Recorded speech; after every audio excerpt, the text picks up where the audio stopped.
देख रहे हैं आज तक। मैं हूं आपके साथ चित्रा त्रिपाठी। लव से बैर नहीं, लेकिन जिहाद पर खैर नहीं। जी हां, मध्य प्रदेश की सरकार का यह फैसला। यूपी के बाद एमपी में लव जिहाद पर नकेल कसने की पूरी तैयारी हो गई है। लव जिहाद पर पाबंदी वाले कानून के मसौदे पर शिवराज सरकार ने मोहर लगा दी है। मध्य प्रदेश धार्मिक स्वतंत्रता विधेयक 2020 में धर्म छिपाकर धोखे से शादी करने पर कठोर सजा का प्रावधान किया गया है। ये रिपोर्ट देखिए।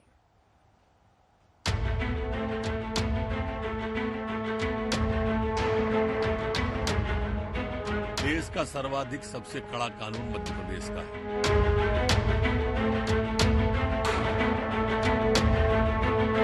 डिवाइड एंड रूल वो सब करना चाहते हैं। लव जिहाद क्या है? इस सवाल का सार बहुत विस्तारित है, लेकिन इतना समझ लीजिए कि दिल्लगी के नाम पर दीन की आड़ में औरत को दोजख में भेज देने वाला एक गुनाह है लव जिहाद। और इस गुनाह के खिलाफ मध्य प्रदेश सरकार ने अपने हुक्म का वजन रख दिया है। लव जिहाद कानून के मसौदे पर शिवराज सरकार की मुहर लग गई है। धर्म स्वातंत्र विधेयक 2020 आज मध्य प्रदेश की कैबिनेट के द्वारा ध्वनिमत से पारित किया गया है। इसके पारित होते ही 1968 वाला धर्म स्वातंत्र विधेयक समाप्त हो जाएगा। ये काफी कठोर बनाने की मध्य प्रदेश सरकार ने कोशिश की है। पिछले कुछ वर्षों में लव जिहाद के अपराध पर आवाजें बुलंद हुई, लव जिहाद पर सियासतें हुई, लव जिहाद की खबरें सामने आईं कि धर्म छिपाकर कोई मर्द आसमानी कानून की ओट में औरत के वजूद को खारिज कर रहा है। मगर एमपी सरकार ने अब मसौदा तैयार कर लिया है। अब सोच लें सितमगर, खैर नहीं जो लव जिहाद के नाम पर औरतों को लानत भेजी। इसमें अलग अलग स्तर पर सख्त कानून बनाने के सभी प्रावधान रखे गए हैं। जो लव जिहाद करेगा, जो लव जिहाद को प्रोत्साहित करेगा, जो लव जिहाद कराएगा और उसके तहत धर्म परिवर्तन करा के विवाह आयोजित करेगा, वो सब इस कानून के दायरे में आएंगे। जब से उत्तर प्रदेश में लव जिहाद पर कानून बना था, तभी से कई राज्यों में लव जिहाद के खिलाफ कानून बनाने की खबरें सामने आ रही थी, लेकिन इनमें सबसे आगे था उत्तर प्रदेश। और अब उत्तर प्रदेश के बाद है मध्य प्रदेश। मध्य प्रदेश के गृह मंत्री की माने तो मध्य प्रदेश में लव जिहाद के खिलाफ जो कानून बनेगा वो उत्तर प्रदेश से ज्यादा सख्त होगा। समय की आवश्यकता थी और जिस तरह की घटनाओं की पुनरावृत्ति देश के अंदर हो रही थी, प्रदेश के अंदर हो रही थी, स्वाभाविक रूप से वो पीड़ादायक थी। कानून का कभी गलत इस्तेमाल नहीं होने देंगे, ये हमारी बाध्यता है, जिम्मेदारी है। लेकिन जो गलत होगा वो बख्शा नहीं जाएगा, ये भी तय है। कोई कितना भी बड़ा हो, यहाँ पर मध्य प्रदेश में कानून का राज है। अब समझ लीजिए कि लव जिहाद के खिलाफ जिस कानूनी मसौदे पर शिवराज सरकार ने मुहर लगाई है उसका मजमून क्या है। लालच या धमकी देकर धर्म परिवर्तन कराने पर 5 साल तक की सजा और 25,000 रुपए जुर्माना होगा। नाबालिग या एससी जाति की महिलाओं के साथ अपराध हुआ तो 10 साल की सजा और 50,000 रुपए जुर्माना होगा। धर्म परिवर्तन कराने वाले को 10 साल की सजा और 1 लाख जुर्माना होगा। धर्म परिवर्तन करके की गई शादी मान्य नहीं होगी और विवाह के बाद बच्चे का पिता की संपत्ति पर अधिकार भी होगा। विवाह अमान्य होने के बाद भी पति अपनी पत्नी और संतान का भरण पोषण करेगा। मध्य प्रदेश सरकार के इस फैसले का बीजेपी के नेता स्वागत कर रहे हैं। मैं सभी को बधाई देता हूं क्योंकि इसके माध्यम से अत्यधिक शोषण हो रहा था हिंदू बेटियों का, उनके साथ टारगेटेड शोषण किया जा रहा था। लव तो केवल दिखाने के लिए था, एक्चुअल उसके पीछे एक जिहाद था। जो बेटियों के साथ छल कपट हो रहा था, आज इस कानून के माध्यम से छल कपट बंद हो जाएगा। बीजेपी के नेता मध्य प्रदेश में लव जिहाद के कानूनी मसौदे से खुश हैं, मगर कांग्रेस को लगता है कि बीजेपी सिर्फ एक कम्युनिटी को टारगेट कर रही है। लव जिहाद का जो ये बोगी दिखा के लोगों को उसको एक नैरेटिव बिल्डअप करके वो एक कम्युनिटी के खिलाफ ये एक नैरेटिव बिल्डअप करने की जो कोशिश कर रहे हैं। कांग्रेस की सरकार में मंत्री रहे पीसी शर्मा कहते हैं कि मसौदे पर विधानसभा में बहस की जाएगी। ये जो अंग्रेजों की पद्धति रही है, जो शासन करने का तरीका है, डिवाइड एंड रूल, वो सब करना चाहते हैं। ये सब भटकाने वाली बातें हैं और गुण दोष के आधार पर कांग्रेस विधानसभा में इस विधेयक पर चर्चा करेगी। अब इंतजार विधानसभा सत्र का है, जहां शिवराज सरकार इस बिल को सदन में पेश करेगी। विधानसभा से अगर बिल पास हो जाता है तो 2021 की शुरुआत से मध्य प्रदेश में कानून लागू हो जाएगा। रवीश पाल सिंह, भोपाल, आज तक। तो मध्य प्रदेश में तैयारी पूरी है, लेकिन उत्तर प्रदेश की तर्ज पर ये जो मध्य प्रदेश में कानून लाया जा रहा है, दोनों में किस तरह का फर्क है, जल्दी से उसके बारे में आपको जानकारी दे देते हैं। एक एक करके दोनों के बारे में जानिए कि दरअसल उत्तर प्रदेश में सजा का प्रावधान क्या है और एमपी में 5 साल सजा, 15,000 रुपए का जुर्माना है। यूपी में, एमपी में 5 साल सजा लेकिन 25,000 रुपए का जुर्माना यहां पर लगाया गया है अगर धमकी, लालच देकर विवाह करवाया जाता है तो। इस तरह का दोनों में ये फर्क हम आपको दिखा रहे हैं। उत्तर प्रदेश में 3 से 10 साल तक की सजा है, 25,000 का जुर्माना, जबकि मध्य प्रदेश में 10 साल सजा, 50,000 का जुर्माना अगर नाबालिग या SC ST से यहां पर विवाह किया जाता है, उनको गुमराह करके।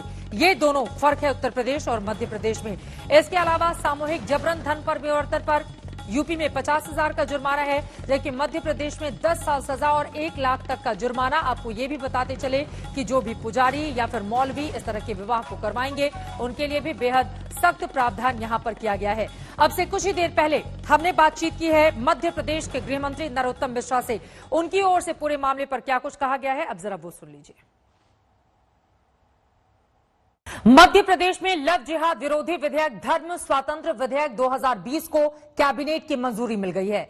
नए कानून में कुल 19 प्रावधान है, जिसके तहत अगर धर्म परिवर्तन के मामले में पीड़ित पक्ष के परिजन शिकायत करते हैं तो पुलिस उनके खिलाफ कार्रवाई करेगी। अगर किसी शख्स पर नाबालिग, अनुसूचित जाति जनजाति की बेटियों को बहला फुसलाकर शादी करने का दोष सिद्ध होता है तो फिर उसे 2 साल से 10 साल तक की सजा दी जाएगी। और अगर कोई शख्स धन और संपत्ति के लालच में धर्म छिपाकर शादी करता है तो फिर उसकी शादी शून्य मानी जाएगी। अब सवाल यह है कि आखिर मध्य प्रदेश में लव जिहाद के इस तरह के कानून की जरूरत क्यों पड़ी है और क्या ये देश का सबसे सख्त कानून है इस तरह का, जिसका दावा वहां की सरकार की ओर से किया जा रहा है। इसी पर बातचीत करने के लिए मध्य प्रदेश के गृह मंत्री नरोत्तम मिश्रा जी इस वक्त आज तक के साथ जुड़ चुके हैं। नरोत्तम जी, बहुत स्वागत है आपका आज तक पर। और मेरा पहला सवाल आपसे यही है, उत्तर प्रदेश में जब ये कानून बना तो बहुत तरह के सवाल उठे, लेकिन उसके बाद इसका दायरा व्यापक होता हुआ दिखाई दे रहा है। मध्य प्रदेश जैसे राज्य में इस कानून की अभी जरूरत क्यों आन पड़ी? जिस तरह की घटनाएं घट रही थी, जिस तरह की शिकायतें आ रही थी, मेरे पास भी आ रही थी, सीधी पुलिस के पास भी आ रही थी, इंटेलिजेंस की रिपोर्ट भी आ रही थी कि इस तरह की घटनाएं तेजी के साथ बढ़ रही, इसलिए आवश्यकता महसूस हुई और इसको लेके आए। उत्तर प्रदेश के मुकाबले ये अलग कैसे है? मैं किसी का मुकाबला करने की स्थिति में नहीं हूं। हमने इसको कठोर बनाने की कोशिश की है, सख्त बनाने की कोशिश की है और मेरी निजी मान्यता ऐसी है कि देश के अभी तक के बने कानूनों में सख्त सख्त है। नरोत्तम जी, महिलाओं के खिलाफ अपराध के मामले में पहले से ही कई तरह के कानून हैं, तो इस कानून को अलग कैसे बताएंगे आप? ये धर्म स्वातंत्र विधेयक है। ये अलग होने का अभिप्राय ये है कि हमारे यहाँ पर ये 1968 में आया था, पर वो उसकी प्रासंगिकता अभी वर्तमान परिवेश में पुनः देखने को मिल रही थी और इसलिए इसमें जो डरा कर, धमका कर, बहला कर, फुसला कर, लालच से, प्रलोभन से, प्यार से जो धर्म परिवर्तन करेगा और इस तरह का विवाह करेगा उसको 10 साल तक का कठोर कारावास। इसके साथ साथ जो इसमें जोड़ा, वो जो इनका सहयोग करते हैं उनको भी 10 वर्ष तक के कठोर कारावास। इनको जो सहयोग करती हैं संस्था, सामाजिक संस्था, NGO वगैरह, उनको भी सजा। इसी तरह से इसमें जो पुजारी, इसके अंदर जो मौलवी इस तरह का धर्म परिवर्तन करा के विवाह कराते हैं, उनको भी सजा के दायरे में लाया गया है। ये जो प्रावधान हम बता रहे हैं कि नए हैं कि जो परित्यक्ता पत्नी है हमारी बेटी, वो उसको भी गुजारा भत्ता, बच्चा है तो संपत्ति का अधिकार उसे मिले, ये चिंता इस अधिनियम में की गई है। इस अधिनियम में उससे संपत्तियों से जुड़े, गुजारा भत्ते से जुड़े, प्रॉपर्टी से जुड़े, इन सब बातों का जिक्र भी हमने स्पष्ट किया है। इसकी जांच थानेदार या थानेदार से ऊपर का ही व्यक्ति करेगा, नीचे का कोई व्यक्ति नहीं करेगा। ये सब सारी चीजें हमने इसमें डाली है। अगर मान लीजिए जो महिला है उसका बच्चा हो जाता है, उसके बावजूद वो अपने परिवार के साथ रहना चाहती है, तो भी क्या ये शादी शून्य हो जाएगा, जिसकी बात इन तमाम 19 प्रावधानों में से एक है? निश्चित रूप से शादी अगर शून्य हो जाएगी तो फिर कहां से ये विषय आएगा। और वैसे तो सभी सबके साथ रहने के लिए स्वतंत्र है। हमारा विरोध तो वहां है कि जो लव जिहाद की तरफ ले जाएगा उसका विरोध है, जो अभिव्यक्ति की आजादी, अश्लीलता की तरफ ले जाएगी उसका विरोध है। बहुत स्पष्ट भाव रखते हैं हम किसी प्यार करने वाले का विरोध नहीं कर रहे, हम उस प्यार का विरोध कर रहे हैं जो जिहाद की तरफ ले जाता है। इसका निर्णय कैसे होगा कि कौन सा प्यार जिहाद की ओर लेकर जा रहा है?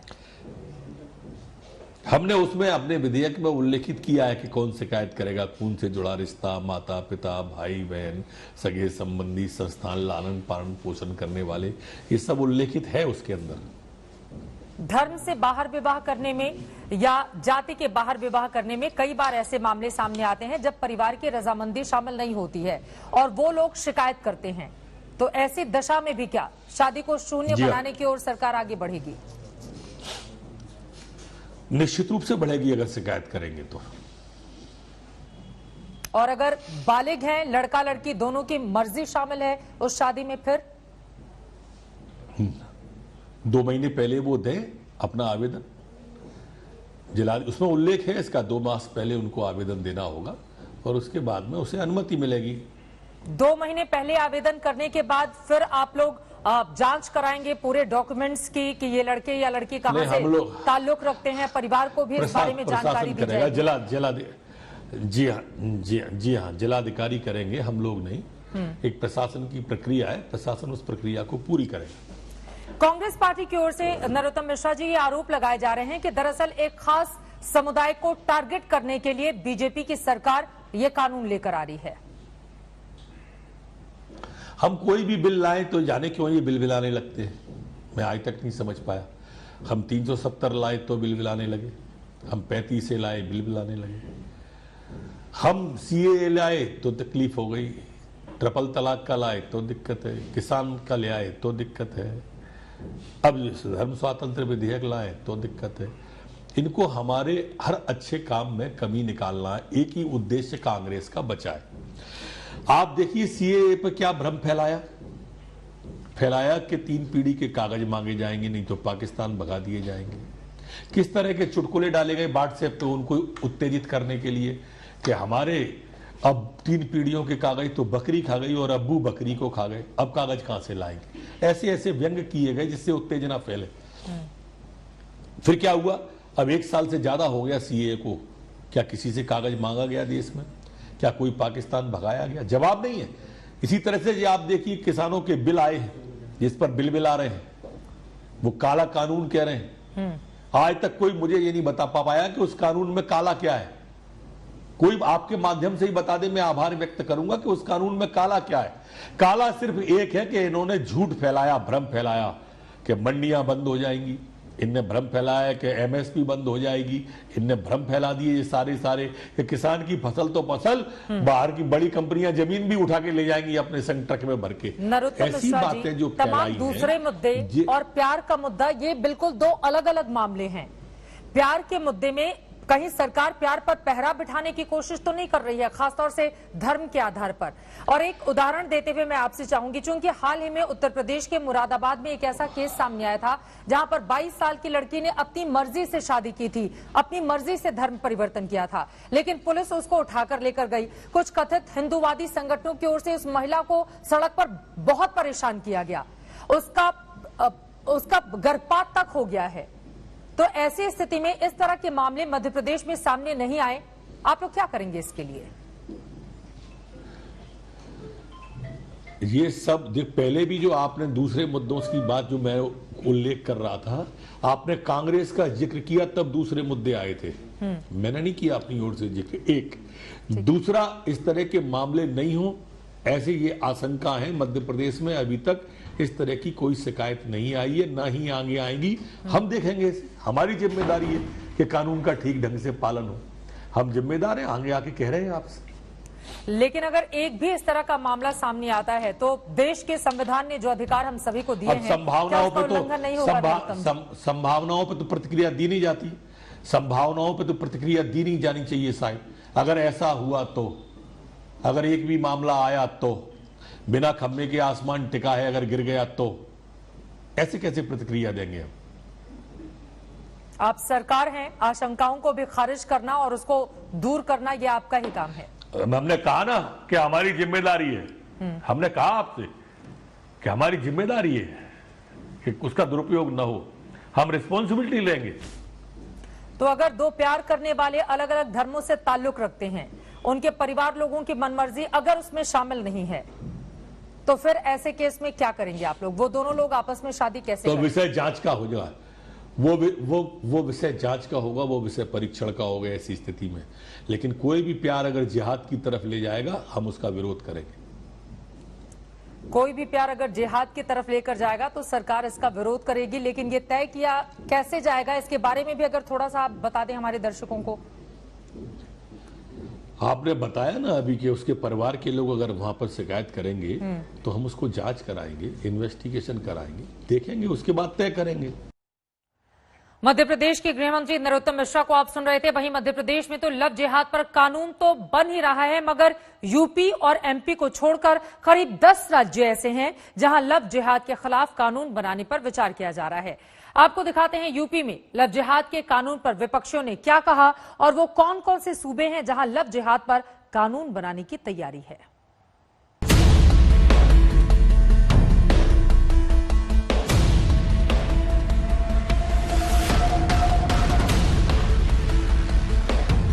धोखे से धर्म बदलवाकर होने वाले इस अपराध पर पहला कानून उत्तर प्रदेश ने बनाया, ये बताने के लिए कि दबाव, धमकी, झांसा या लालच देकर किसी की जिंदगी को जहन्नुम नहीं बनाया जा सकता। कल उच्च न्यायालय ने प्रयागराज में एक फैसला दिया और उन्होंने कहा कि आवश्यक नहीं,